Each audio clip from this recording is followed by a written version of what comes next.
Bonjour! Alors aujourd'hui, on va parler des nombres décimaux et plus précisément de comment transformer des fractions en nombres décimaux, des nombres décimaux en fractions et aussi on va mettre des pourcentages dans ça. Alors on commence tout de suite. Alors tu vois ici, on a marqué qu'une fraction décimale, qu'est-ce que c'est qu'une fraction décimale?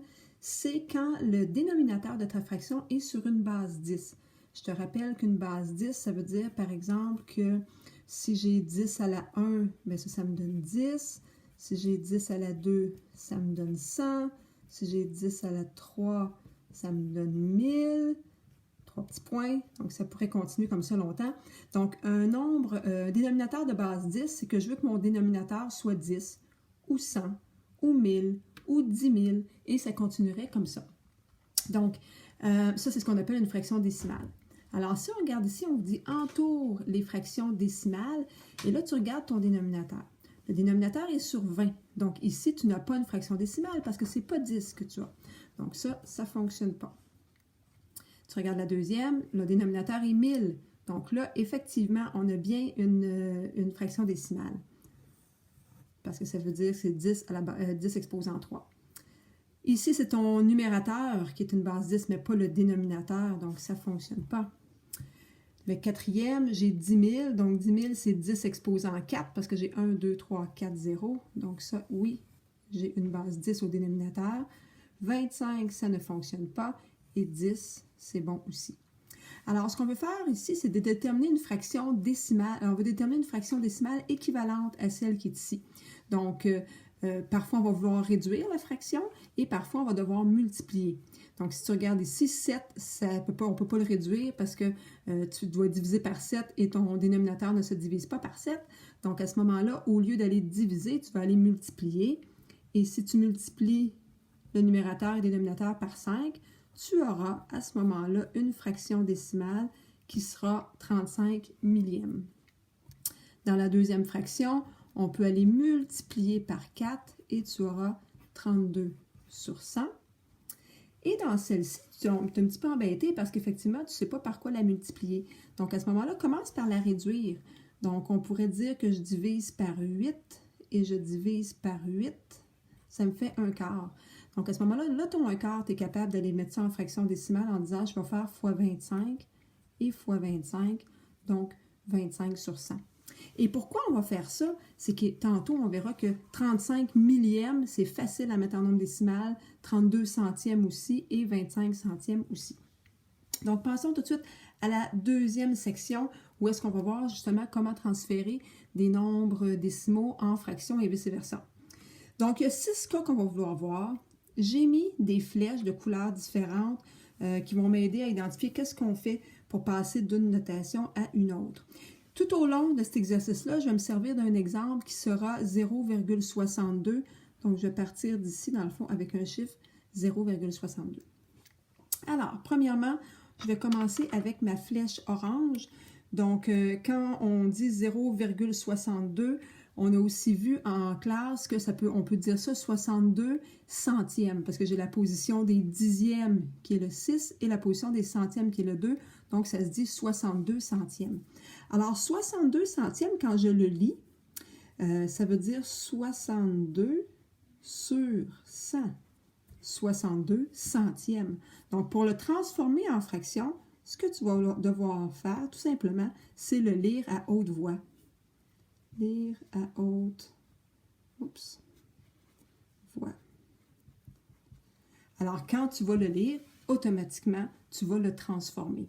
Donc, ça, c'est relativement facile.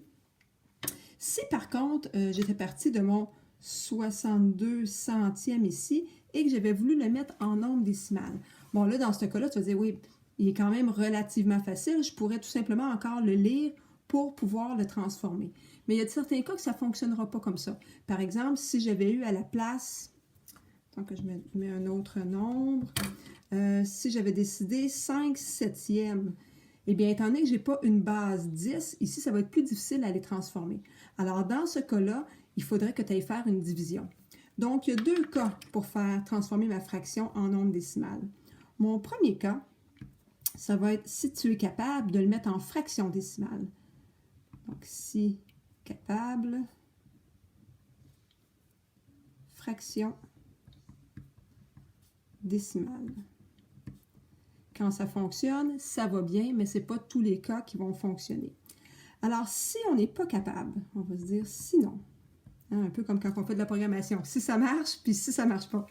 Alors, sinon, ce qu'on doit faire, c'est une division. Donc, tu vas prendre ton numérateur divisé par ton dénominateur. Donc, sinon, faire numérateur divisé par le dénominateur. Si tu vois ici, j'ai fait exprès, là, j'ai fait une flèche orange, j'ai écrit en orange, j'ai fait une flèche bleue, j'ai écrit en bleu pour ne pas se mêler. Là, tantôt, ça va être écrit un petit peu partout avec nos flèches et tout ça. Là. Donc, ce qui est écrit en bleu va avec la flèche bleue. Donc, dans le cas de 0,62 ou encore de 62 centièmes, c'est une fraction décimale, c'est dans le premier cas, ça va bien. Dans le cas de mon 5 septièmes, bien là, je devrais faire 5 divisé par 7 pour savoir quel serait le nombre décimal. Mais ça, ce n'était pas partie de mon exemple. C'était un deuxième exemple que je te donnais. Alors maintenant, si je m'en vais avec ma flèche bleue. Ma flèche bleue qui dit, je pars de nombre décimal et je m'en vais en pourcentage. À ce moment-là, mon 0,62, je vais devoir le multiplier par 100. Donc ici, on va faire fois 100 pour aller le transformer en pourcentage. Et mon pourcentage serait 62%, tout simplement. Donc, quand tu multiplies par 100, tu n'as qu'à tasser ta virgule de 2 espaces. Si maintenant je veux faire le contraire, je pars du pourcentage et je m'en vais à nombre décimal, bien, c'est l'opposé, c'est le contraire. Donc, je vais devoir diviser par 100. Donc, je vais tasser ma virgule et je vais revenir à 0,62 tout simplement. Alors, ça, c'est deux cas relativement faciles. Je m'en vais maintenant au pourcentage. Changer de pourcentage en fraction, bien, le pourcentage, c'est déjà une fraction. Donc, ce que tu peux avoir besoin de faire, par contre, ça va peut-être être de réduire ta fraction. Dans le cas de 62%, c'est ce qu'on va faire. Donc, on va écrire réduire au besoin. Donc, seulement si c'est nécessaire. Donc, dans le cas du 62%, 62 sur 100, effectivement, je peux aller réduire. Donc, mon 62, je peux le diviser par 2, ça va me faire 31 sur 50. Et à ce moment-là, je ne peux plus réduire. Donc, ma fraction irréductible, 31 sur 50. Et finalement, si je prends ma fraction et que je veux la mettre en pourcentage, là, à ce moment-là, ça va être une fraction équivalente. Donc, si c'est possible, donc mon 31 cinquantième, je vais dire, bon, mais la fraction équivalente, je vais faire x2 et x2 et je vais revenir à mon 62%. Mais dans le cas du 5 septième ici, là, que j'avais voulu faire tantôt puis que j'ai enlevé parce que ce n'était pas mon exemple principal, je ne pourrais pas aller le mettre en pourcentage. Je ne pourrais pas le mettre sur 100 directement. Donc, à ce moment-là, il faudrait faire une autre situation. Donc, l'autre situation, ce serait quoi? Ce serait de dire, bien, je fais ma division. Donc, je m'en viens le mettre en nombre décimal en faisant la division, comme on a dit ici. Et une fois qu'il est en nombre décimal, là, je vais aller faire mon fois 100. Donc, encore là, on va se mettre deux étapes. Si je peux faire une fraction, pas super bien écrit, hein, équivalente. Donc, en faisant une fraction équivalente qui va être avec un dénominateur de 100, dénominateur est égal à 100, j'aurai directement un pourcentage. Donc, ça, c'est si capable, comme tout à l'heure. Et mon deuxième numéro, sinon, si je ne suis pas capable, je vais passer par le nombre décimal pour ensuite aller le mettre en pourcentage. Et pour passer le nombre décimal, je vais faire une division du numérateur par le dénominateur et ensuite le fois 100. Donc, sinon, trouver nombre décimaux et ensuite, je fais fois 100. Tout simplement. Alors, on a quelques petits exemples que je vais vouloir faire avec vous. Je vais en faire un de chaque et ensuite, toi, tu vas faire les autres puis on va corriger ça en classe. Alors, le premier. On te demande transforme le nombre décimal en fraction. Alors, si je prends, tiens, je vais prendre le deuxième, OK? Le premier va être relativement facile. Donc, 23,3. Donc, je veux transformer ça en fraction. Donc, si on regarde ce qu'on avait dit tantôt, nombre décimal transformé en fraction, lire à haute voix. Ça va dire 23 et 3 dixièmes. Donc, 23 et 3, je les écris comme s'il n'y avait pas de virgule à ce moment-là, et dixième. J'ai ma fraction. Donc, dans ce cas-ci, tu ne tiens pas compte de la virgule, tu lis à voix haute, 23 et 3 dixièmes, tu as des dixièmes, et ensuite, tu vas aller voir, est-ce que ça se simplifie? Est-ce que tu as un diviseur qui peut diviser en haut et en bas? Non, dans ce cas-ci, alors tu peux le laisser tout simplement comme ça. Donc, j'aimerais ça que toi, tu fasses le premier et le dernier à ce moment-là pour qu'on puisse les corriger en classe. Je m'en vais ensuite à la page suivante.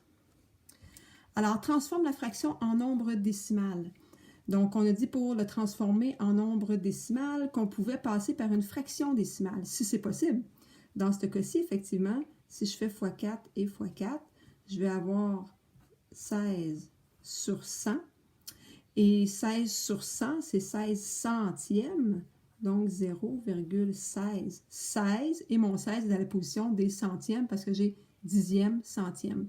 Donc, ma fraction décimale m'a permis d'aller trouver mon nombre décimal relativement facile. Je te rappelle que si ça, ce n'est pas possible, quand tu vas arriver ici, hein, le 5 septième, c'est l'exemple de tantôt, si ça ne sera pas possible, tu vas devoir faire une division à ce moment-là. Au numéro 3, transforme le nombre décimal en pourcentage. Je vais aussi aller faire celui-là. Donc, on a dit pour changer le décimal en pourcentage qu'il fallait faire fois 100. Et quand je multiplie par 100, je tasse ma virgule de 2. Ce qui veut dire qu'ici, je vais avoir 2330 et j'ajoute le signe de pourcentage. Ça peut arriver que tu vas avoir des pourcentages qui vont être au-dessus de 100%. Il ne faut pas que tu te surprennes, il ne faut pas que tu penses que c'est une erreur. C'est possible. Donc, ta réponse est effectivement 2330%. Ensuite, numéro 4, transforme le pourcentage en nombre décimal. Donc, si je prends le premier ici, on a dit qu'il fallait diviser par 100. Donc, je tasse ma virgule de 1 de 2. Ça me donne ça ici, 0,284. Et ça, c'est mon nombre décimal directement. Alors, je vais vouloir que tu complètes le reste de la feuille. Donc, tous les espaces qu'on a laissés vides, ainsi que l'exercice qui est ici. On te donne un des nombres, tu dois trouver les autres cases. On t'en donne un, tu dois trouver les autres cases. Et ça, c'est un espace, si tu as besoin de faire des calculs en colonne, tu peux te servir de cet espace-là pour faire tes calculs. Alors, on se revoit en classe.